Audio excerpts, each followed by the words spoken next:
नमस्कार. आज आपण आलो आहे माळी चिंचोरा ही गडी पाहण्यासाठी. माळी चिंचोरा ही गडी येते गाव माळी चिंचोरा, तालुका नेवासा, जिल्हा अहिल्यानगर.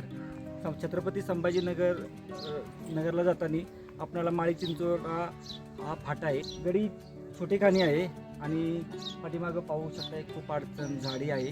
त्याच्यामुळे गडी पाहण्यासाठी येत असताल तर ही गडी उन्हाळ्यामध्ये पाहण्यासाठी या. आता पावसाच्या दिवसात किंवा थंडीच्या दिवसात आला नाही तर चांगलं राहील, कारण साप, अडचण, झाडी, घाण भरपूर प्रमाणात आहे. त्यामुळं सावध या आणि व्यवस्थित ही गडी करा, हीच एक विनंती आहे. तर चला सफर करू माळी चिंचोरा या गावातील ही गडी. हिच्या मागचा भाग आपण असा आता पाहत आहे. ही पाठीमागची बाग जो आहे पाठीमागं, आणि आतमध्ये तर काही झाडी खूप दिसते. ठीक आहे, जेवढं पण शक्य आहे तेवढं पाहून घेऊ. गडीच्या बाहेर या ठिकाणी एक छोटंसं मंदिर पाहायला भेटते आपणाला इथं असं. आणि ही गडी पूर्णतः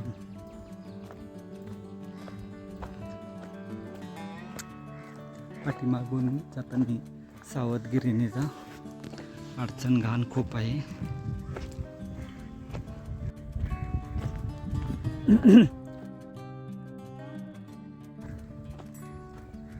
माळी चिंचोरा गडी.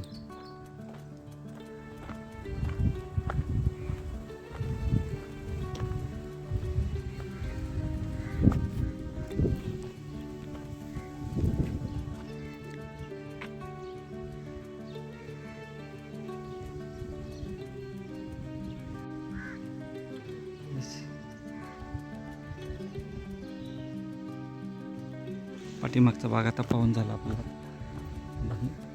आपण पुढील भागात पाहत जाऊ.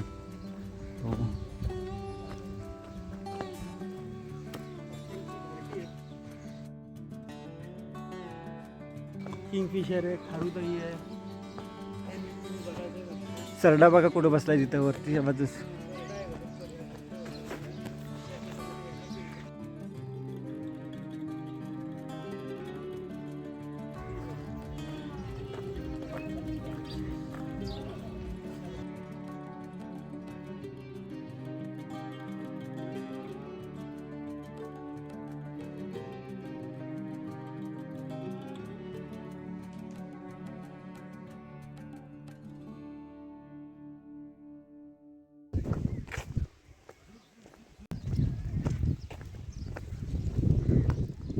माळी चिंचोरा गडीचा हा पाठीमागचा भाग आहे. समोर शाळा आहे.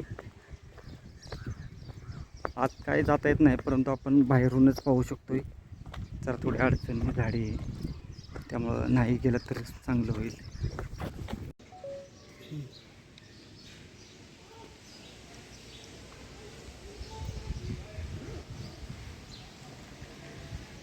अहिल्यानगर जिल्ह्यामध्ये आपणाला 18 किल्ले पाहायला भेटतात व जवळपास 48 गडी या जिल्ह्यामध्ये आहेत.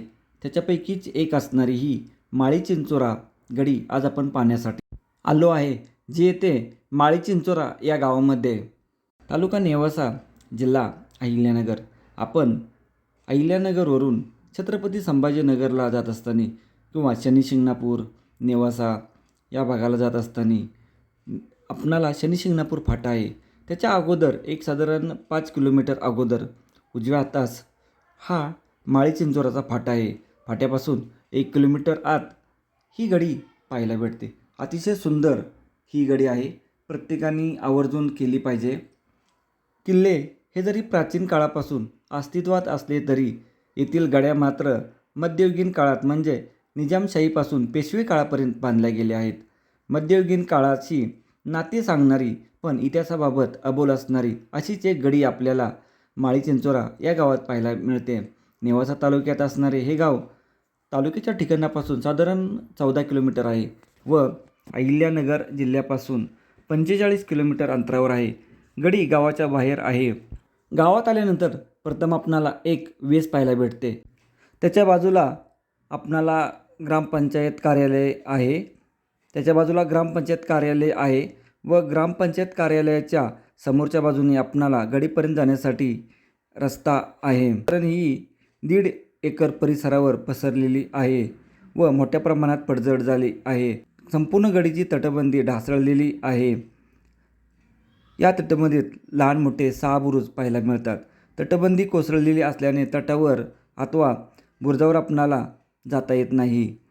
यातील एका बुरुजावर बाहेर असलेले नक्षीदार दगड मात्र पाहायला भेटतात व हवा खाण्यासाठी सज्ज असावा असे वाटते. गडीचे बांधकाम बहुधा 2 वेगवेगळ्या काळखंडात करण्यात आले असावे, कारण आज शिल्लक असलेली गडीची अर्धी तटबंदी ही गडीव दगडात आहे व उरलेली ओबडधोबड दगडात बांधली आहे. या तटाची व बुरुजाची उंची साधारण 25 फूट असून हे संपूर्ण बांधकाम दगडात केले आहे. गडीचा दरवाजा व आतील अवशेष पूर्णपणे नष्ट झाले असून त्यावर मोठ्या प्रमाणात झाडे वाढल्याने हा दरवाजा नेमका कुठे व कसा आहे याचा अंदाज येत नाही. गडीच्या बाहेर नव्याने भैरवनाथाचे मंदिर आहे अशी ही ऐतिहासिक गडी पाहत आहे. गडी संपूर्ण पाहण्यासाठी 15 मिनिटाची वेळ पुरेशी होईल. तसेच या गावाच्या जवळ आपणाला भानशिवरे हे गाव आहे. या गावामध्ये एक गडी आहे, तीही आपण करावी. खूपच सुंदर आणि भव्य दिव्य असणारी ही गडी आहे. अशा हा ऐतिहासिक ठेवा प्रत्येकाने पाहावा हीच एक विनंती आहे. जय हिंद, जय महाराष्ट्र.